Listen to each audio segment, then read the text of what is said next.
A paz do Senhor, é uma satisfação enorme poder chegar até você. Para mim é um privilégio pregar o Evangelho e faço isso com o maior prazer, faço isso sem nenhuma outra motivação a não ser ver você abençoado pelo conhecimento da verdade, de forma, meu irmão, que você pode usufruir desse DVD da maneira que você entender. Você pode copiar, você pode reproduzir à vontade, não tem fins lucrativos. A minha recompensa é ver você abençoado, é ver a graça de Deus gerando paz na sua vida. Se você é um filho da paz, abra o teu coração, verifique cada versículo, verifique cada passagem, cada afirmação citada, e você percebendo que é verdade do Evangelho, irmão, você assuma isso para a sua vida e seja abençoado em nome de Jesus. Hoje, eu quero refletir com você acerca de uma afirmação paulina que diz: a letra mata e o espírito vivifica. Por quê?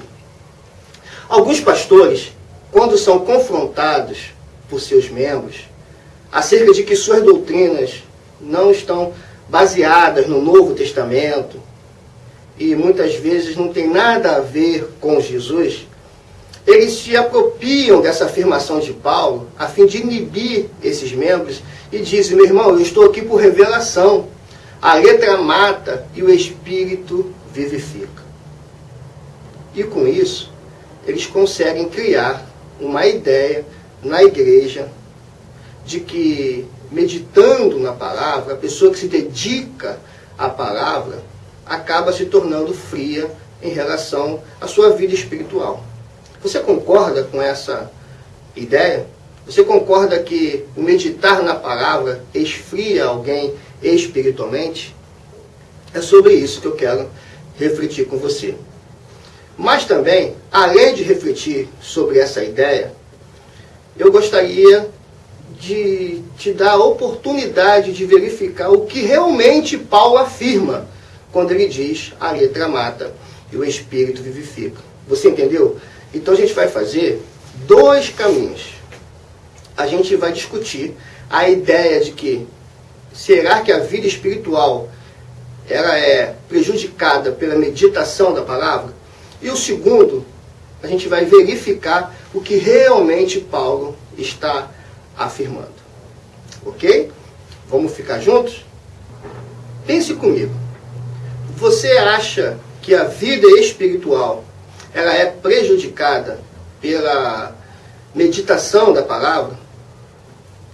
Será que uma pessoa, quando medita na palavra, ela se torna fria em relação ao espírito? Será que a espiritualidade é prejudicada pela meditação? Tendo em vista que o espírito não é o oposto da razão e nem é o oposto do corpo, é o oposto à morte. O espírito é o ser humano quanto à sua expressão total. O espírito, a espiritualidade é viver segundo a dinâmica da vida.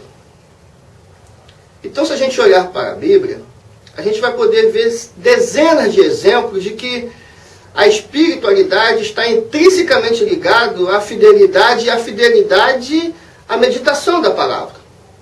Por exemplo, Josué, capítulo 1. Você sabe que Josué substituiu Moisés. Olha a responsabilidade. E o próprio Deus convoca Josué a essa substituição.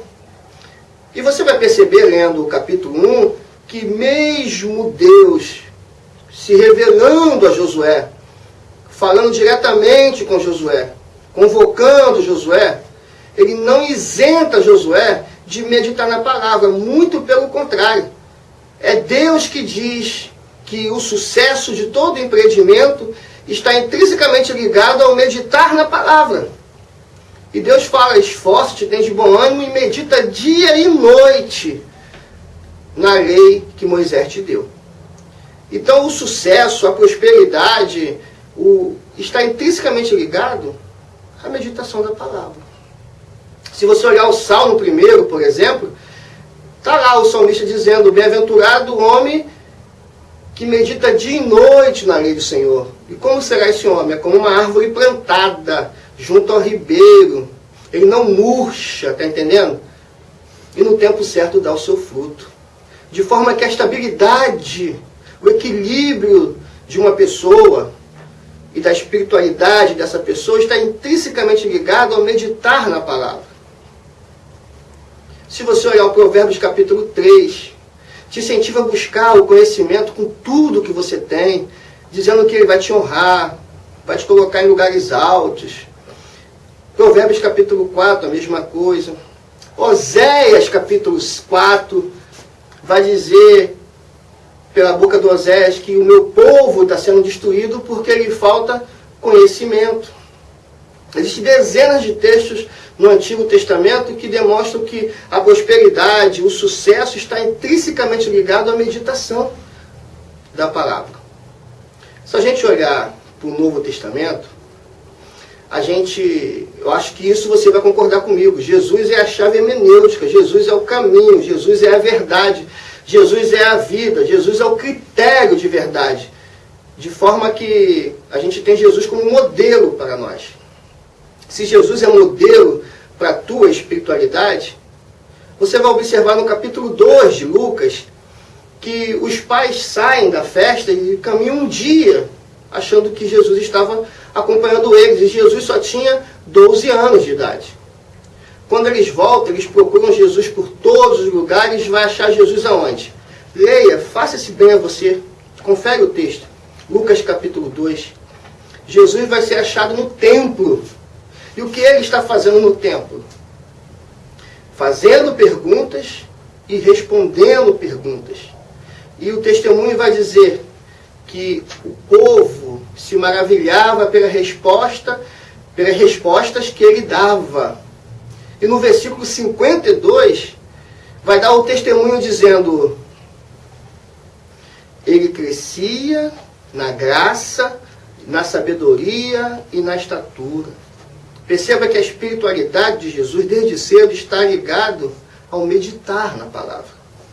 Em Lucas capítulo 4, se você olhar para Jesus, qual foi a arma que ele se utilizou para derrotar o inimigo, para enfrentar o inimigo? Ele estava 40 dias em jejum, 40 dias em oração. O inimigo foi lá, o bicho foi lá, o bicho pegou ele, levou de um lugar para o outro. E qual foi a arma que ele usou? Ele sempre disse: está escrito, está escrito. Todas as investidas de Satanás, Jesus respondia dizendo: está escrito. Jesus usou a palavra de Deus como arma. Se você olhar Lucas capítulo 4 também, mais adiante, quando ele sai do deserto, o texto vai dar o testemunho dizendo que ele pregava todos os dias, como era de costumes, e todo sábado, como era de costumes, entrava na sinagoga para meditar na palavra, para ensinar, para ouvir. De forma que a espiritualidade de Jesus está intrinsecamente ligada à palavra de Deus. Mateus 5, ele mesmo vai dizer: eu não vim abrogar, eu vim para cumprir. E os evangelhos vão sempre dar testemunho dizendo: ele fez isso para que se cumprisse as Escrituras. Ele fez isso para que se cumprisse as Escrituras. Lá em Lucas, quando os discípulos voltam para Emaús decepcionados, o que Jesus vai dizer para eles? Lucas capítulo 24. Antes de Jesus fazer qualquer afirmação doutrinária, o texto vai testemunhar dizendo que ele, a partir de Moisés e dos profetas, explica que o Cristo tinha que padecer. Então Jesus sempre pautou a sua vida e a sua conduta à luz da palavra. E sempre se explicou à luz da palavra. De forma que a espiritualidade de Jesus está intrinsecamente ligada à palavra.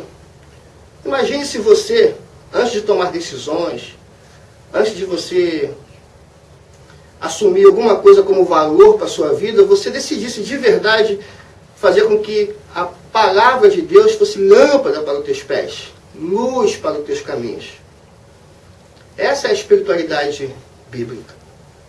A gente sai de Jesus e vai ver os discípulos reproduzindo a mesma postura, o mesmo estilo de vida.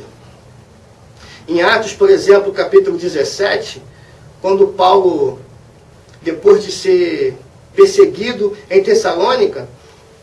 ele chega a Bereia, o texto vai chamar os bereanos de nobres. Verifica no capítulo 17 por que os bereanos são chamados de nobres.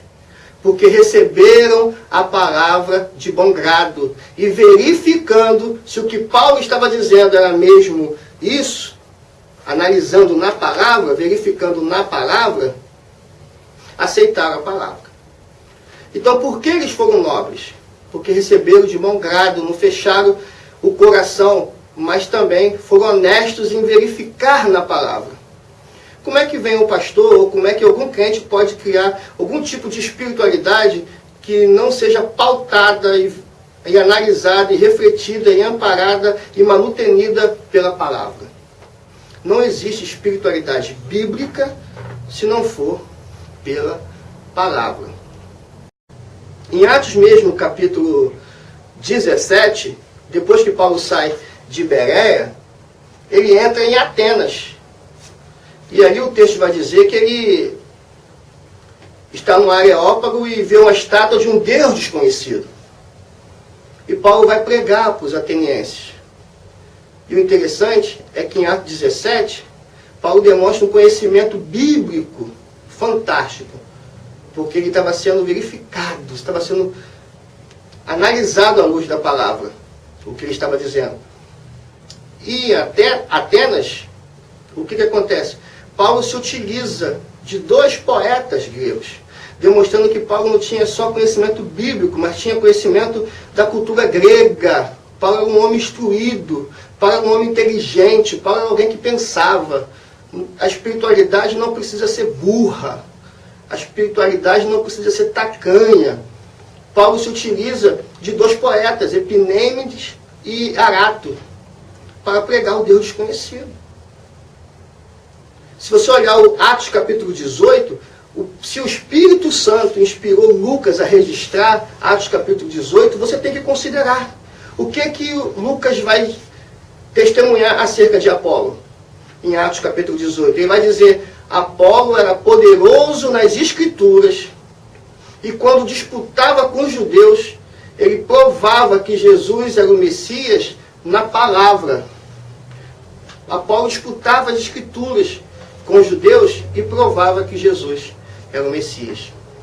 Então o Espírito Santo deu dezenas de testemunhos no Novo Testamento e no Antigo de que a espiritualidade cristã está intrinsecamente ligada à palavra. O próprio Jesus disse que uma espiritualidade desassociada da palavra é uma espiritualidade alienada e frágil. Ele disse: quem ouve as minhas palavras e não pratica, bate o vento, bate o mar, cai. Mas quem ouve a minha palavra e pratica, é como quem está fazendo castelo na rocha. Lembra dessa passagem? Então os testemunhos do Novo Testamento e do Antigo são diversos. Eu poderia ficar aqui dando dezenas de exemplos, como 2 Timóteo capítulo 3, que vai dizer que toda a Escritura é divinamente inspirada e apta para abençoar, para ensinar. Quando Pedro, em 1 Pedro capítulo 1, vai dizer que nós somos gerados não da semente corruptível, mas da incorruptível, que é a palavra de Deus. O próprio Hebreus capítulo 4 vai dizer: a palavra de Deus é viva e eficaz, é mais cortante do que a espada de 2 gumes. Você já deve conhecer esse texto. Então não deixa mais que nenhum pastor, nenhum irmão, nenhum guru fosse você ter uma espiritualidade alienada. A espiritualidade, ela não isenta a razão, ela não isenta o pensar. Muito pelo contrário, ela te abre para o divino, ela te abre para a vida, ela te abre para a relação, ela te abre para as pessoas, ela te abre para a natureza. Então a espiritualidade cristã é viver segundo a dinâmica da vida. Então seja um crente saudável e passe a fazer da Bíblia a lâmpada para os seus pés. Se você está conseguindo me acompanhar até aqui, você poderia, até de uma forma a consolidar essa ideia no seu coração, você poderia fazer alguns questionamentos, por exemplo. Qual é a espiritualidade nobre, senão aquela que verifica na palavra? Então, quem sabe você agora vai ser mais caprichoso e zeloso pela tua vida espiritual e vai começar agora a ouvir de bom grado a mensagem, mas vai analisar. Então você não precisa, de forma burra ou medrosa, aceitar tudo o que eu estou falando porque eu sou pastor. Tenha uma espiritualidade nobre e analise o que eu estou dizendo. Não endureça o teu coração, porque você pode fazer um mal a você mesmo. Mas também não saia se alimentando de tudo que você ouve, porque eu sou pastor, porque alguém é pastor, ou porque alguém está atrás do púlpito. Verifica na palavra, meu irmão. Porque a maioria dos evangélicos pode estar olhando aqui e o pastor está falando o contrário, que ele vai obedecer porque o cara é pastor. Então a Bíblia chama de nobre os que verificam na palavra. E o próprio apóstolo Paulo mesmo disse: procura-te apresentar-te a Deus aprovado, que não tenha do que se vergonhar e que maneje bem a palavra da verdade. Você está decidido então agora a não ter mais, ou a não ter, ou a continuar não tendo uma espiritualidade burra, tacanha? Você está de verdade disposto a valorizar e sair cada vez mais da ignorância pelo conhecimento da verdade? Então vamos ver junto o que Paulo está afirmando acerca dessa afirmação, quando ele diz: a letra mata e o Espírito vivifica. Abra a tua Bíblia em 2 Coríntios, capítulo 3, e eu faço questão de ler com você.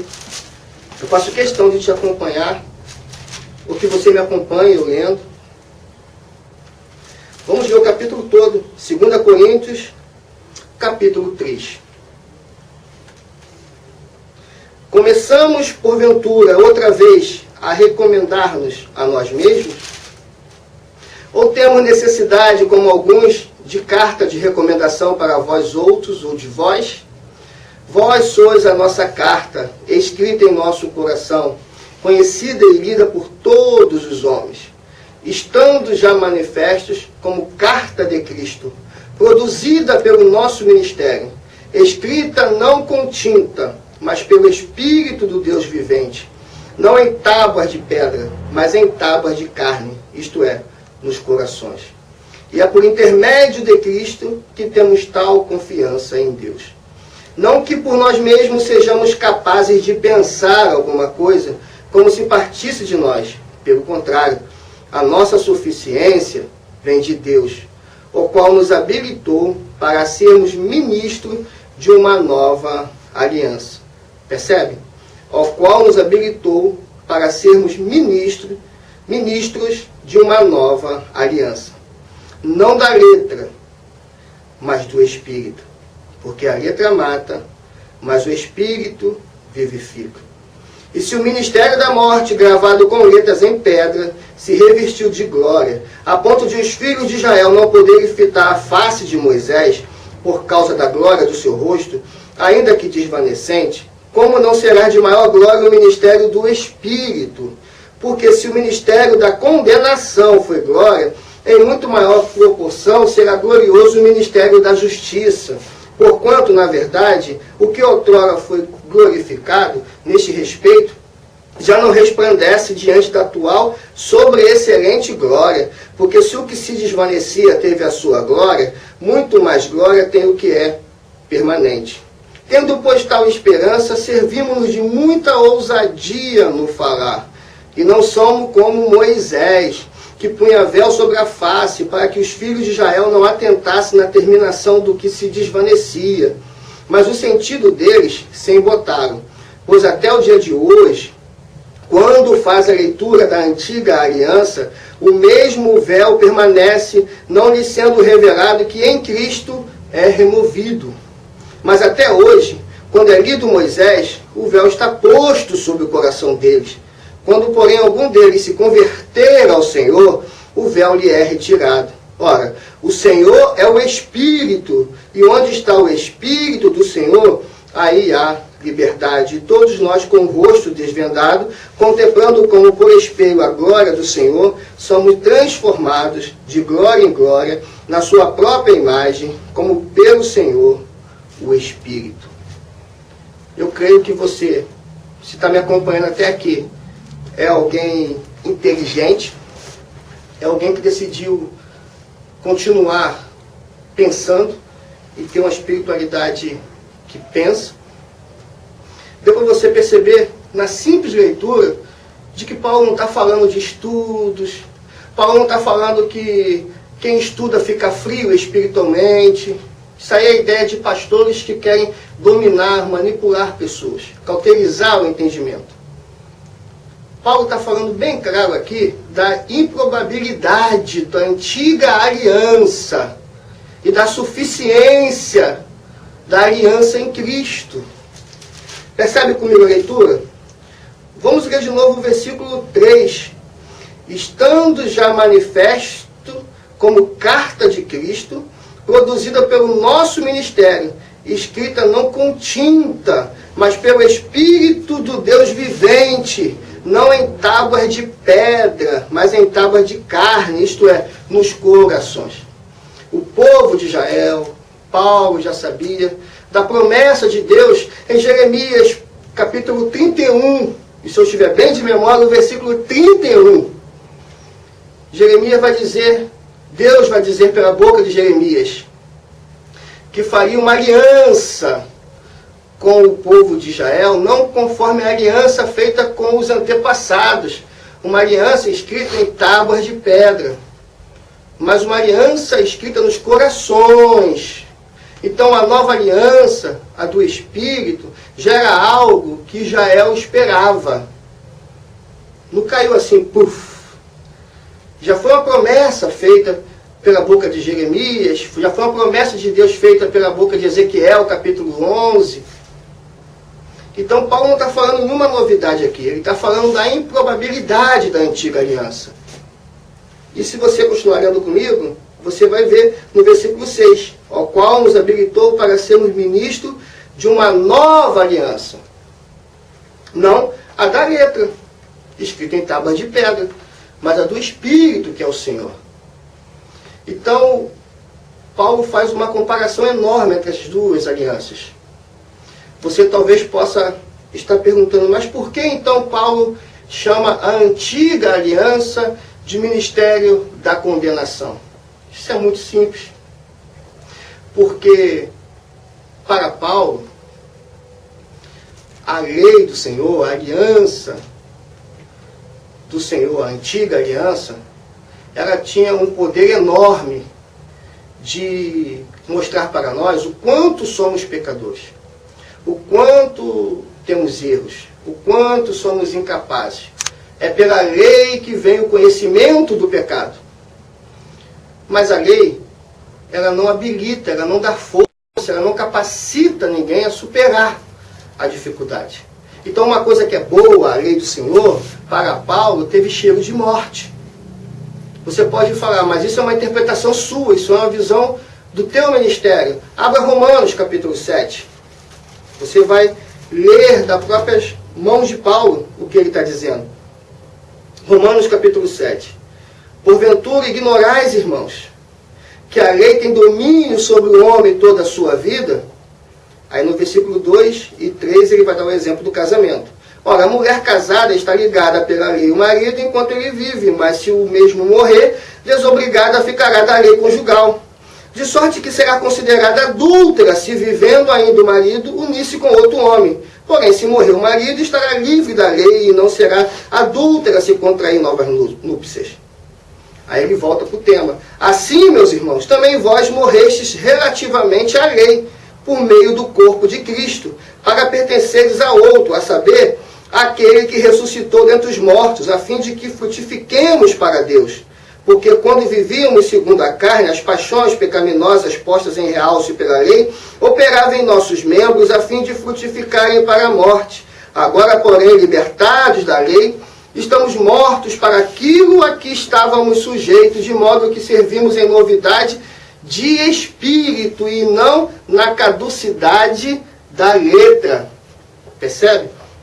Que diremos, pois, é a lei pecado? De modo nenhum. Mas eu não teria conhecido o pecado, senão por intermédio da lei. Pois não teria eu conhecido a cobiça, se a lei não dissera, não cobiçarás. Mas o pecado, tomando ocasião pelo mandamento, despertou em mim toda sorte de concupiscência, porque sem lei está morto o pecado. Outrora, sem a lei, eu vivia, mas sobrevindo o preceito, reviveu o pecado e eu morri. E o mandamento que me fora para a vida, verifiquei que este mesmo se tornou para a morte. Porque o pecado, prevalecendo-se do mandamento, pelo mesmo mandamento, me enganou e me matou. Por conseguinte, a lei é santa e o mandamento santo, justo e bom. Acaso bom se me tornou em morte? De modo nenhum. Pelo contrário, o pecado, para revelar-se como pecado, por meio de uma coisa boa, causou-me a morte, a fim de que, pelo mandamento, se mostrasse sobremaneira maligno. Porque bem sabemos que a lei é espiritual, eu, todavia, sou carnal, vendido à escravidão do pecado.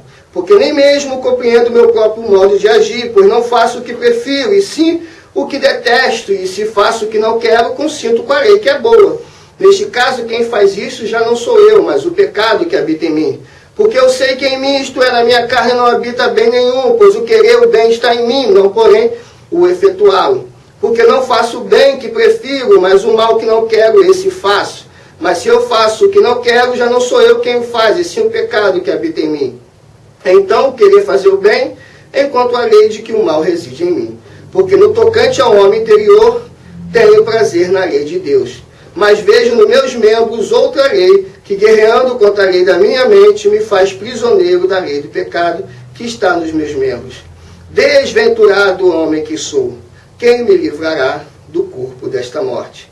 Graças a Deus por Jesus Cristo, nosso Senhor, de maneira que eu, de mim mesmo, com a mente, sou escravo da lei de Deus, mas segundo a carne, da lei do pecado. Deu para prestar atenção? O que Paulo está dizendo é exatamente isso, é que pela lei vem o conhecimento do pecado, mas a lei não mostra a saída. Então ele sabe que a lei é espiritual e ele é carnal. Paulo vai dizer em Gálatas capítulo 2, sabendo que não somos justificados pelas obras da lei, temos nós crido em Cristo para sermos justificados pela obra de Cristo. Então Paulo com isso demonstra a improbabilidade da lei e a suficiência da obra em Cristo. E se você pensar um pouco mais, você vai verificar as comparações.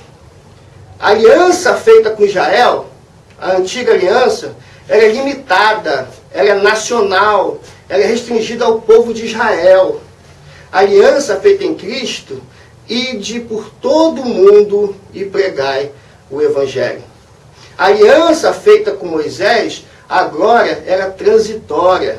A aliança feita em Cristo, a glória é permanente. Ele é sacerdote eterno pela ordem de Melquisedeque. A glória feita, manifestada em Moisés, era limitada. Paulo vai dizer isso no capítulo 3 de 2 Coríntios. Mas a glória de Cristo é sobreexcelente. Você percebe? Então o ministério da antiga aliança era da condenação. O ministério do Espírito é da justiça em Cristo Jesus. O ministério da antiga aliança é morte, a letra mata. O ministério da nova aliança é Espírito e vivifica. Percebe que Paulo está tão somente mostrando a diferença, e ele começa a falar sobre isso. Se você olhar no capítulo 2, ele vai dizer no finalzinho, nós não somos como muitos falsificadores da palavra. E ele mostra a diferença de estar pregando Moisés e de estar pregando o Cristo. Na sua igreja,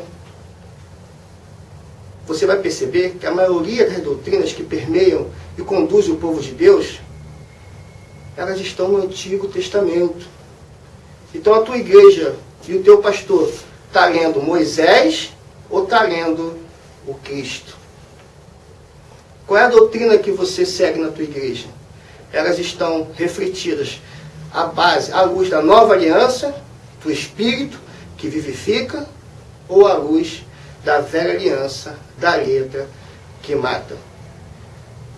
O Cristo pregado na tua igreja tem o rosto de Jesus ou tem o rosto de Malaquias, de Moisés, de Elias ou algum profeta?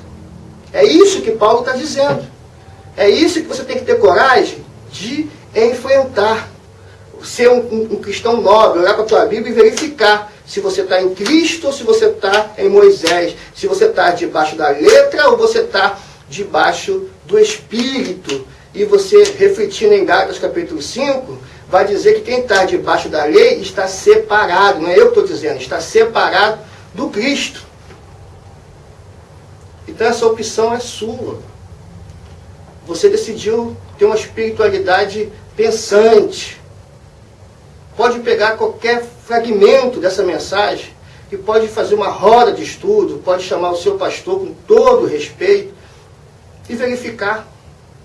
Você mesmo é inteligente o suficiente para tão somente ler o texto e perceber que Paulo não está falando de estudo, ele está falando que nós temos aqui que pregar o Evangelho e ficar no Evangelho.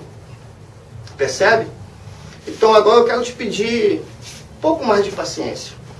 Eu gostaria então de te mostrar, agora ao meu ver, agora digo eu, não o Senhor.